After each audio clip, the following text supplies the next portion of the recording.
So welcome to this small video about options or real options in our strategic scenarios.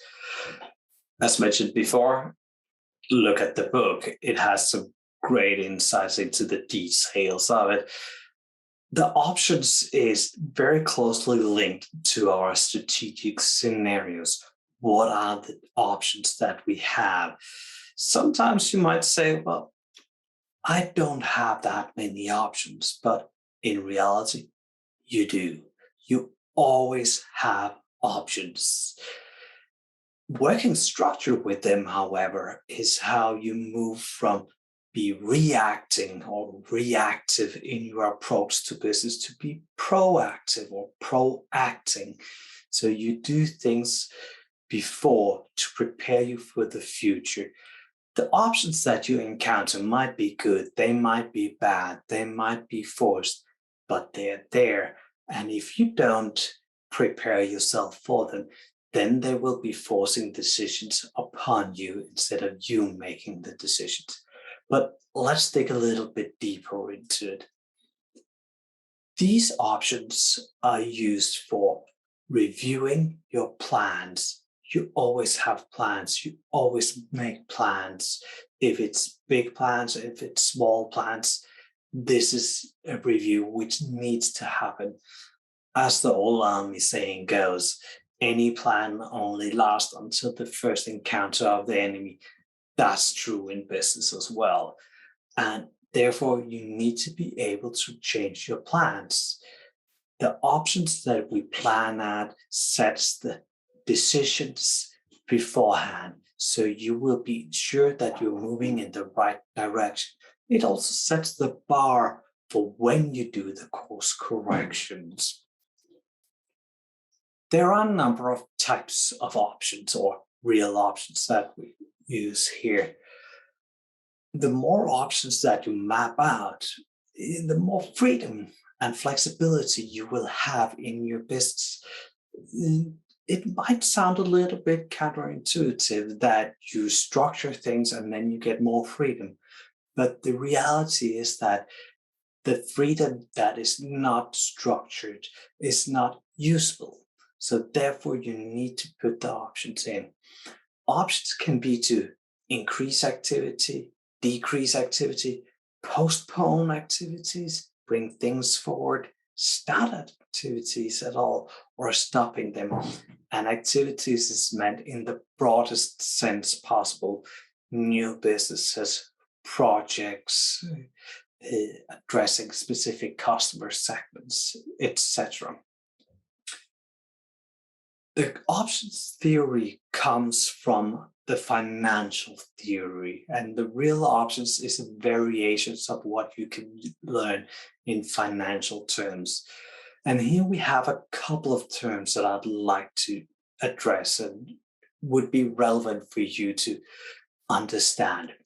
It's especially the term call, put, strike, and expiration.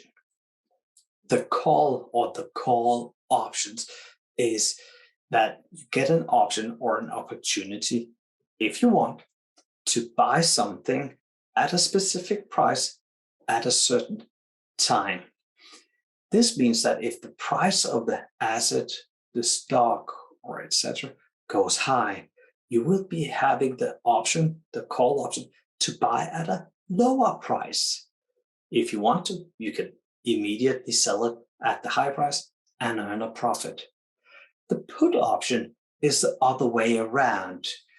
You are able to sell your asset, stock, etc.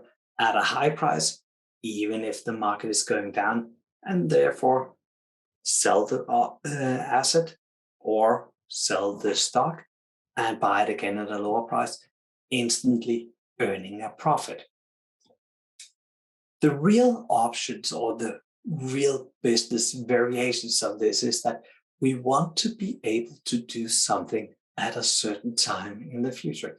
And like with our strategic scenarios, we're looking for things which potentially happens, but we're not entirely sure.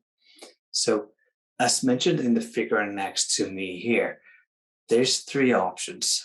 Option one is what's called a robust option. That is something that is good and we should do no matter which scenario we are in.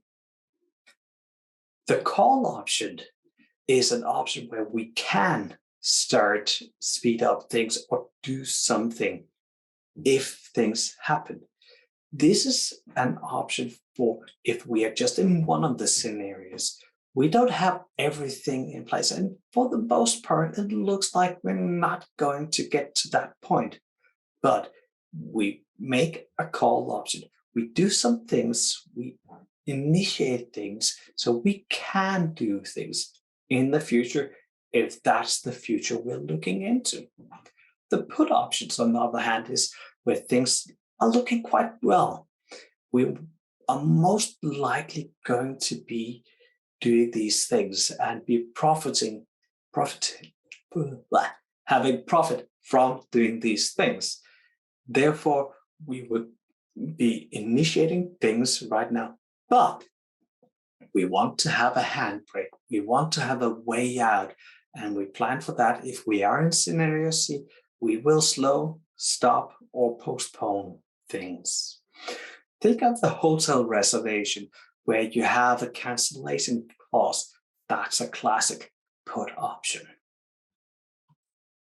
How do we then get to these options and how do we have them established? Well, we look at what risks and opportunities do the circumstances outlined in the scenario offer for this part of the conversation. Reading it aloud might be a little bit, but what it in essence means is that we look at the positive and the negative things for this scenario, for our plan. We also look at the implications that each of these scenarios have for the organization as a whole. So what does it mean for us? Can we do as we're applying to? And we evaluate the plans in these lights. This is partly what's called wind tunneling or stress testing our plans. We move forward and we have some obstacles.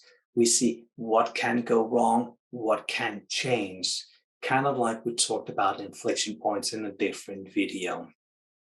Okay, so then we structure all our options and align them with our plans. So in time, when we reach that point, when we see these things is happening or these things is changing, we can adapt immediately, which means that we put agility into our business in a structured and a predictable way. Thank you for watching this small video about the options in our strategic scenarios. Read the book and dig deeper into it, or go to some of the other materials I have, which also explains things in more depth. See you.